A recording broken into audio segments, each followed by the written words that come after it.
కేంద్ర ప్రభుత్వం నుంచి రావాల్సిన నిధులు తెచ్చి ఈ ప్రాంతాన్ని అభివృద్ధి చేస్తాం. భువనగిరి ఎంపీ చామల కిరణ్ కుమార్ రెడ్డి కేంద్ర ప్రభుత్వం నుండి రావాల్సిన నిధులు తెచ్చి ఆ ప్రాంతాన్ని అభివృద్ధి చేస్తామని భువనగిరి ఎంపీ చామల కిరణ్ కుమార్ రెడ్డి అన్నారు. యాదాద్రి భువనగిరి జిల్లా ఆలేరు మున్సిపల్ సమావేశానికి మొదటిసారి ప్రభుత్వ whip Aler MLA Beerla Ilaiah, MP Chamala Kiran Kumar Reddy హాజరయ్యారు. ఈ సందర్భంగా ఎంపీ మాట్లాడుతూ గత 5 ఏళ్ల కాలంలో రావాల్సిన నిధులు రాక అభివృద్ధి కుంటపడిందని, కొన్ని నెలల్లోనే కేంద్రం నుంచి నిధులు తెచ్చి మా ఎమ్మెల్యేలు ప్రభుత్వ విప్ సహకారంతో ఈ ప్రాంతాన్ని అభివృద్ధి చేస్తానని హామీ ఇచ్చారు. ప్రభుత్వ విప్ బీర్ల ఐలయ్య మాట్లాడుతూ ఎంపీ నేను అన్నదమ్ములుగా కలిసిమెలిసి ఈ ప్రాంతం అభివృద్ధికి తోడ్పడతామని, గతంలో తాము ఇచ్చిన హామీలకు కట్టుబడి అభివృద్ధి పదంలో ముందుకు వెళ్తామని అన్నారు.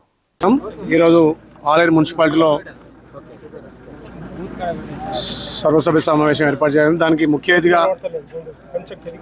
డైనామిక్ లీడర్ మా ఎంపీ గారు చామల కిరణ్ కుమార్ రావడం ఆహ్వానిస్తూ, గత ప్రభుత్వంలో పేరుకే మున్సిపాలిటీలు చేసినాయి కానీ ఏ మున్సిపాలిటీకి పక్క భవనాలు లేవు, కనీసం నిధులు లేవు. గత ప్రభుత్వం, రాష్ట్ర ప్రభుత్వం కానీ సెంట్రల్ తోటి కోఆర్డినేషన్ చేయలేక వీళ్ళు కట్టి అభ్యర్థిగా గెలిచిన తర్వాత మొట్టమొదటిసారిగా ఈరోజు ఆలేరు పట్టణంలో మున్సిపల్ సమావేశాలకు రావడం జరిగింది. అయితే ముఖ్యంగా ఆలేరు మున్సిపల్ సమావేశంలో ఇక్కడ ఉన్నటువంటి కౌన్సిలర్లు అందరూ కూడా